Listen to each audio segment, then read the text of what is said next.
SwayamPrabha. Digital India. Educated India.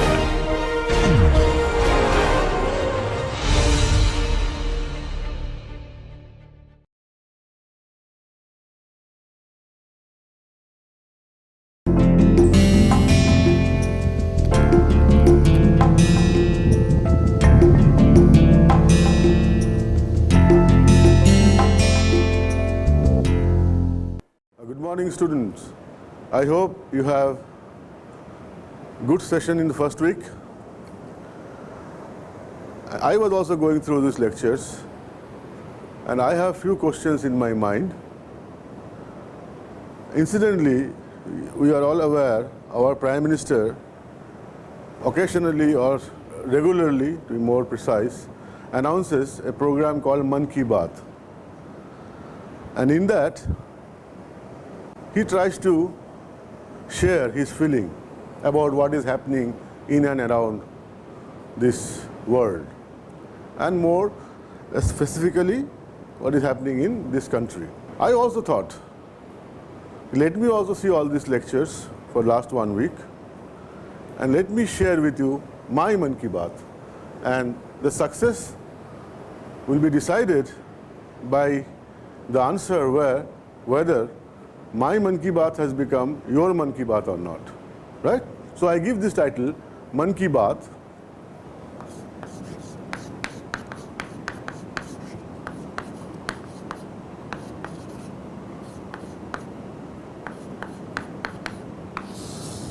And it's basically introspection. We'll try to revisit whatever we have studied the first week, and this will be a routine feature. The new week will start with a Man Ki Baat where we'll revisit whatever we have discussed, and whatever I feel that yes, these are the points where I should be more specific, I should give more stress. These are the area which I should not give too much of stress at this time, because we are going on pumping information to you and we don't have any eye contact with you. I don't get a feedback whether I am able to communicate or not.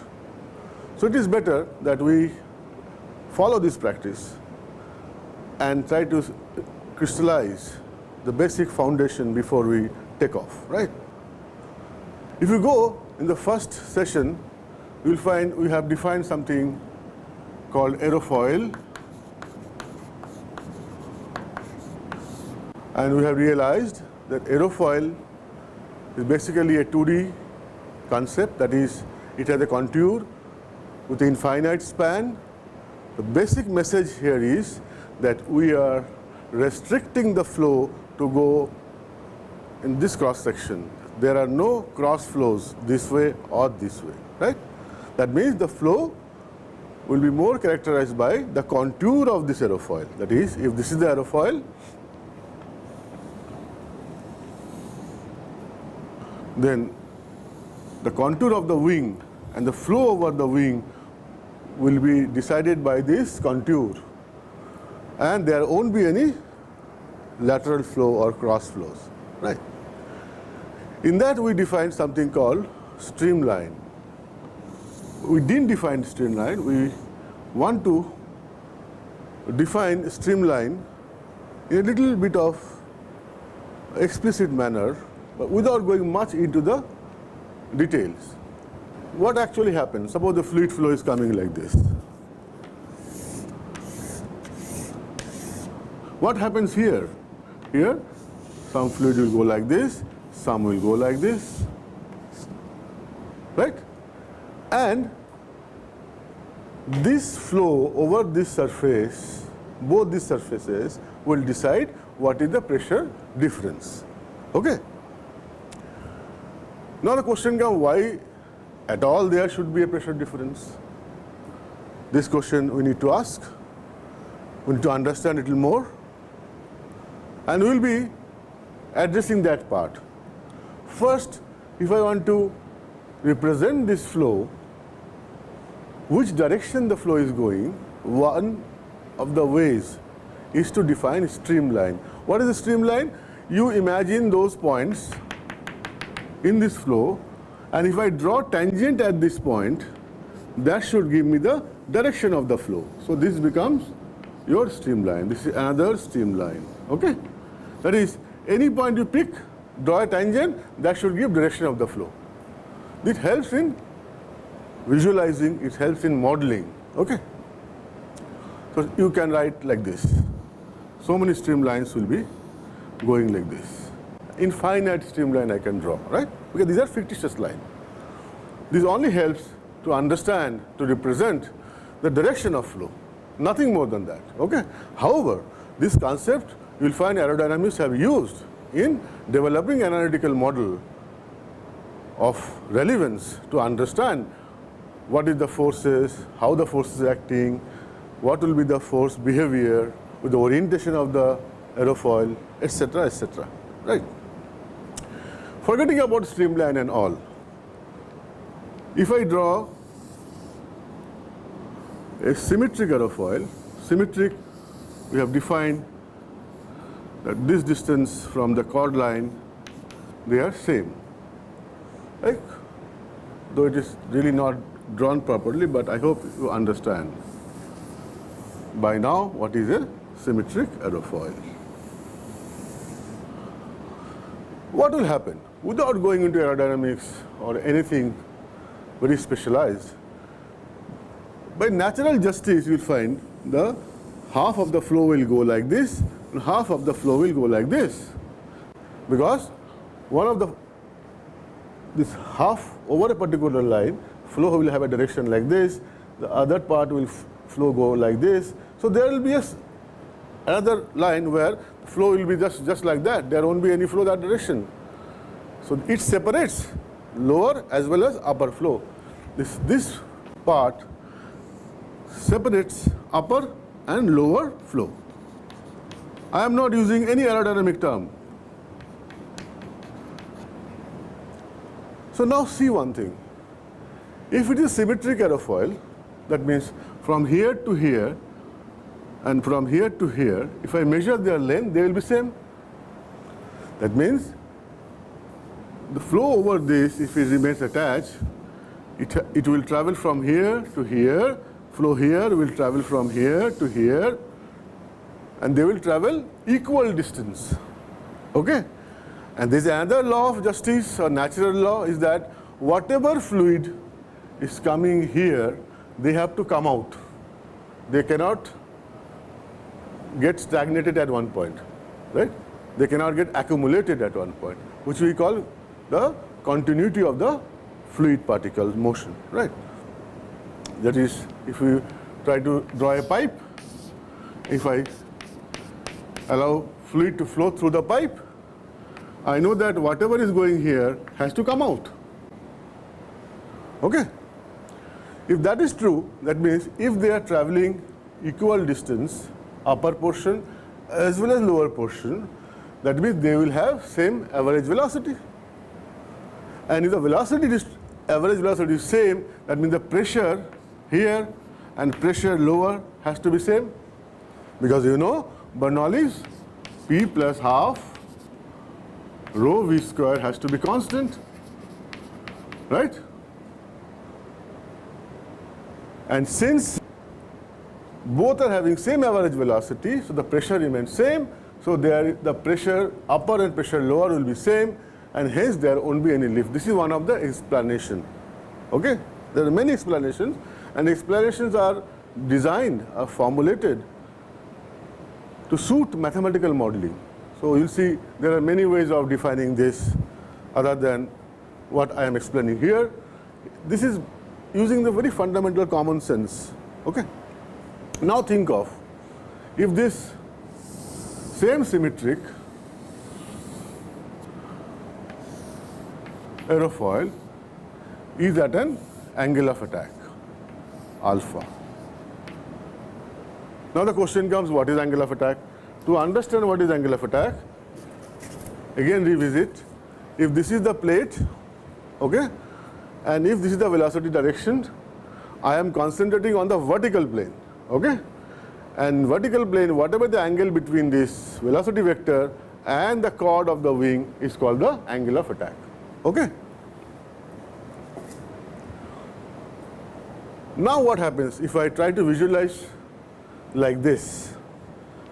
What you could see that flow will something go like this and some flow will go like this. What is the difference between this picture and this picture?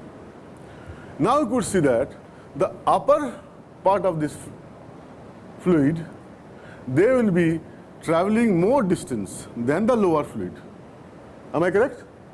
This is going like this, so it will be traversing larger distance than this fluid particle. However, because of continuity, whatever has entered here has to come at the same time, that is, fluid particle all will come at the same time here. That also tells us, since this is to travel larger distance, the average velocity here has to be greater than the average velocity lower, or I call it upper. Is this clear? If it is at an angle of attack, now I could see this fluid stream has to traverse larger distance compared to the lower part of the fluid. However, all the fluid has to come at the same time. That means the upper part has to hurry up because larger distance. As it hurry up means I say the average velocity of the top surface will be higher compared to the lower surface. And if upper part speed is higher, and we know that P plus half rho V square is constant, that is the Bernoulli's theorem. So if this man is higher, that means this man has to go down. If this increases, this has to go down. That is why the pressure here reduces. Pressure upper now goes down compared to pressure lower, or I say pressure lower is greater than pressure upper, so there is a lift. Is this clear? Okay. I have purposely avoided technical term which an aerodynamist will use. They will define something called stagnation point. I am not using those things, right? Okay. Then we were discussing about cambered aerofoil.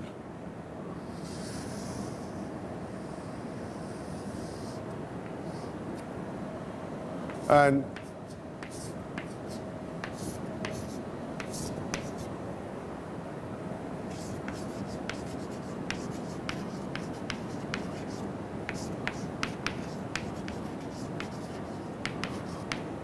now that symmetry has been broken.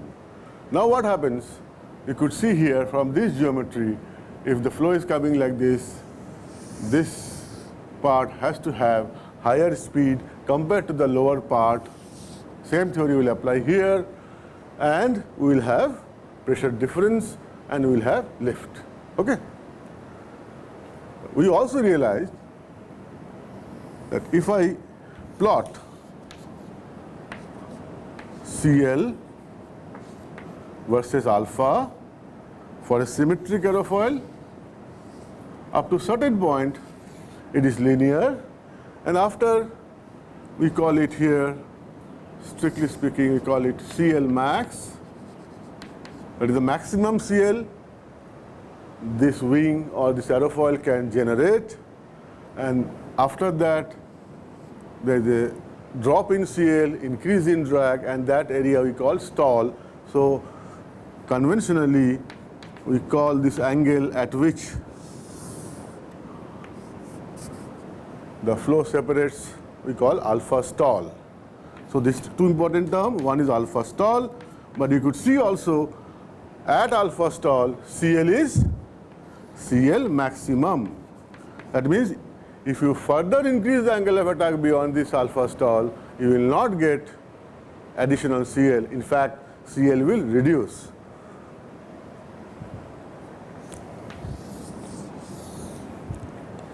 This is the additional thing we should also understand.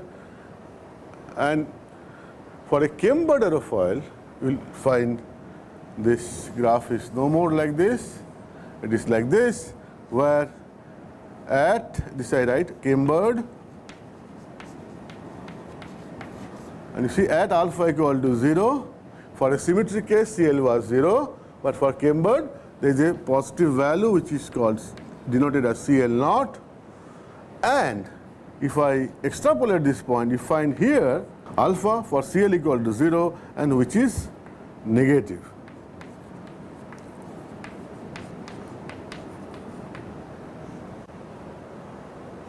You could see here, if I am flying at this alpha, then the CL is 0 and this alpha is negative, right? Okay. This is very important. It is also denoted at alpha 0L. Many textbooks you will find like that. Okay. For cambered aerofoil, I get larger CL at smaller geometric angle of attack, but at the cost of what? The alpha stall reduces. So although we are getting this CL more, however, alpha stall will reduce. If this is a cambered aerofoil and this is alpha for CL equal to 0, right, which is negative, and if I draw a cambered aerofoil, I know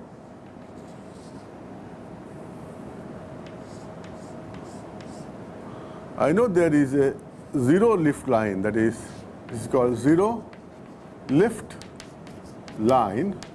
That means if the flow comes like this, that is at a negative angle of attack, how much? Corresponding to this alpha CL. If the flow comes like this, then there won't be any CL generated by the cambered aerofoil.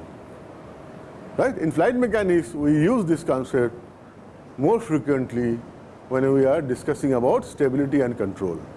I repeat this. You could see that this is a negative angle of attack, because positive angle of attack is when a flow is coming like this. This is positive angle of attack. When I draw like this, it's a relative way. The airplane is actually going like this. Okay? Okay? Right. But negative will be in the reverse direction. That is why this is negative angle of attack. Okay? So this was what we discussed, or we create a foundation. I'm trying to add a little bit of more insight into it so that our next lectures become very smooth. After this, from aerofoil, then we try to talk about wing, and we talk about finite wing, talk about finite wing,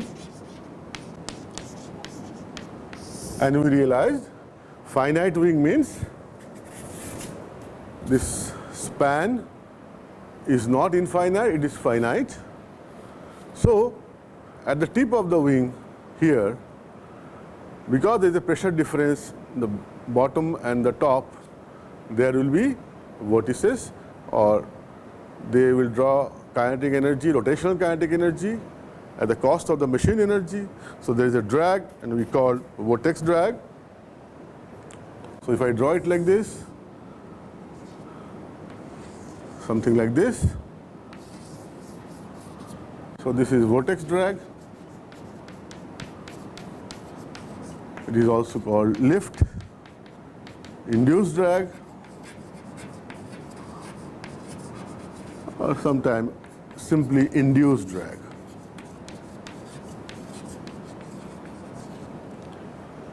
Right. And we realize that if this span, which is this B, becomes infinity, then this vortex drag will not be there, because there won't be any physical pressure difference. So the vortex drag or induced drag will be 0, and that is like you are approaching towards an aerofoil, which is two-dimensional, right? And there we define something called aspect ratio.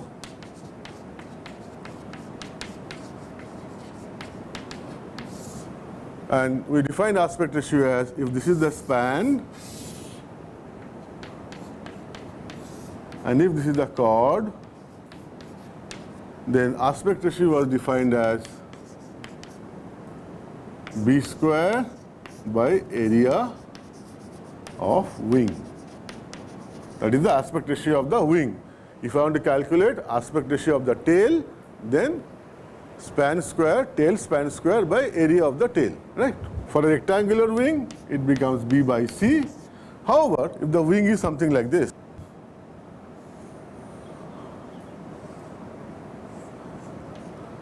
then actually you have to find out the area of the wing, which will be here, and span square divided by area of the wing will become your aspect ratio. Then it will not be B by C because C is changing. Chord at every point is changing. While discussing induced drag, we very lightly mentioned something about lift distribution. We talked about elliptic lift distribution where the induced drag will be minimum,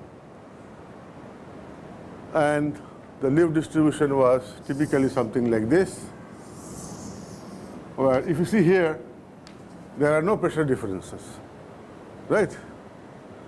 But in actual practice, what will happen, it may be something like this, okay?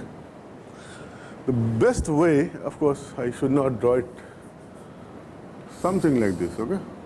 But it may change. It will not be elliptical. The best way to approach towards elliptical distribution is that you give the wing this sort of a configuration where I call this as CT, which is the tip chord, and this I define as CR, which is the root chord, and I define taper ratio as CT by CR. And if I keep this value 0.4 to 0.5, for all practical purpose, I am approaching towards elliptic distribution. Not elliptic, but yes, towards elliptic distribution. Okay? That you could see that we are making here the area less. So we are discouraging lift at the tip. But let us come back here. As a designer, I will like to reduce this effect. So what do I do? One of the most popular way of doing it is, we know that because of the pressure difference, physical pressure difference between bottom and the top surface, there is a flow like this. So what do? We discourage them to come from bottom to top, right? And this is the basic concept behind winglets. You'll find many airplanes will have winglets. That is, you put some surface here. There are many variants of design for designing winglets. But the concept is, by putting this, you are physically separating these two portions, bottom and the top, so that there are less vortex. Okay? So the winglets is the concept that is used. There are many other concepts that is used. You can put aerofoil at the tip which are not that lift effective. You can destroy that contour so that you are destroying the lift generation at that point, and that way the pressure difference at that point will be less. So you are expected to get less vortex drag, okay, or induced drag. Okay, this another thing on aspect ratio. How I was sharing with you, how I understood. If you see George Calais' explanation that you need angle between the surface and the velocity vector, definitely there's area. So I was asking question, if I put this, both are having same area. So how do we distinguish this? Now, we know by now that I would like to put the wing like this, not like this, okay? How I understand is, see, remember one thing, whole lift distribution which comes because of aerofoil, this is the region here where I explained you the flow accelerates and there's a drop in the pressure. Mostly this portion is responsible for generating the lift in a dominant way, okay? So if I put a wing like this, I can think it has large number of aerofoil, okay? But if I put like this, then I have got a smaller number of aerofoil. Anyway, because the top portion, front portion is going to contribute more towards lift. So that is why I see that aspect ratio should be clearly understood and its importance. Then we were having a session where our quality control manager Rekha Sharma was physically demonstrating you the components of airplane and their role. Okay? And this was wing. Okay? And we by now know this is aileron. These are flaps. In fact, all these components are flaps only.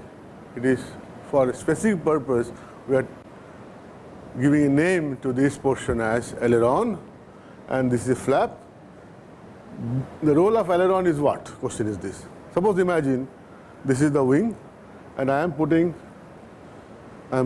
this aileron down and this aileron up. What will happen? The moment I put the aileron down, this wing camber will increase, so its lift will increase, and this will go down, so it will turn like this. So this aileron, a pair of aileron is used for banking the airplane. Okay? So aileron is for banking, right? Or sometimes for roll also, it is referred to. Then we have got, this is the elevator. Okay? What the elevator will do? Imagine this is the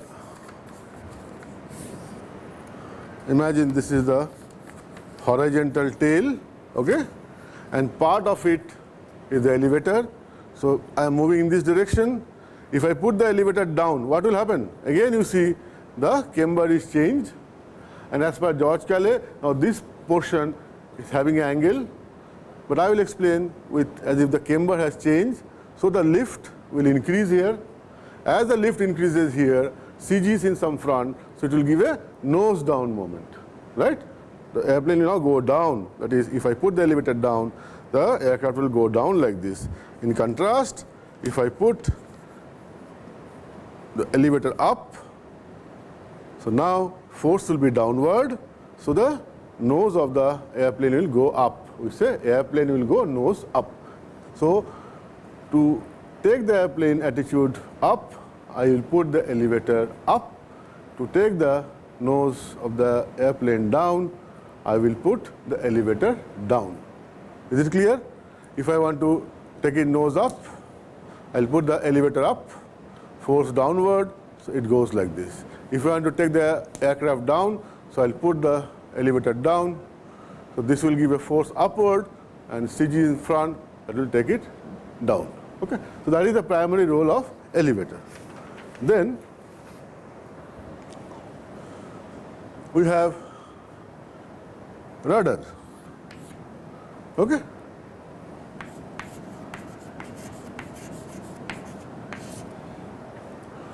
Again you think like this. Suppose this is the vertical surface. Okay? See, this is the aerofoil, the vertical surface.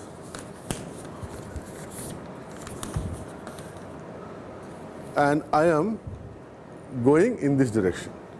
Now if I put this rudder towards my right, I am flying like this, so I have deflected towards right. What will happen? If I deflect towards right, then it will experience a force in this direction. That will give a yawing moment, which will take the airplane towards right. That is, if I put the rudder towards right, the airplane also will go towards right, like this. If I put it other way, towards left, the airplane will go towards left. Okay? So that is the function of rudder. Then comes here the flaps. If I take a cross section here, so it also has an aerofoil, right? And this is the flap, let's say I am drawing here.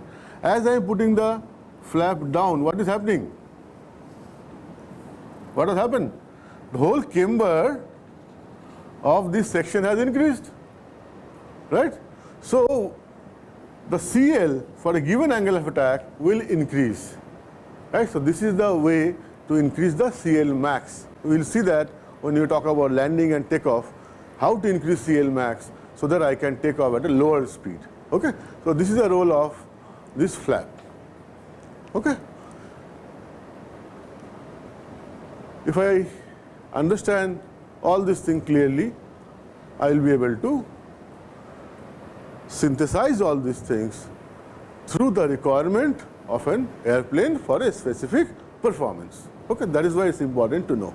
See, the next lecture will be on the atmosphere. Why it's important? Because whatever lift drag we are getting, that is coming out at the cost of interaction of airplane, a body with a medium, right? So far we have been talking about the configuration of the body, aerofoil, wings, flap, fuselage, tail, elevators, etc. But since it is because of interaction of the body and the medium, we need to know the property of the medium also. So the next lecture you will find will be on atmospheric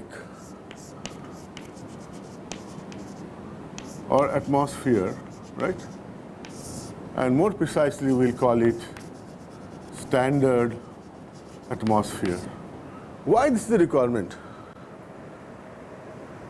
See, if you have purchased a motorcycle and somebody asks you what is the average fuel average you are getting, you say, our company told it is 50 per liter, but I am getting 35 or 40 per liter. Then you go to the company will simply say, see, the road where, or the traffic where you are or where you are driving this motorcycle is not an ideal condition. This will indeed give 50 km per liter if you are running on a highway and where there are no traffic jam, you can maintain a speed. So what actually they are telling, when I am trying to compare to motorcycle performance, I need to know that the platform where I am driving this motorcycle should be well defined. Okay? Similarly for aircraft, if I want to compare performance of two airplanes,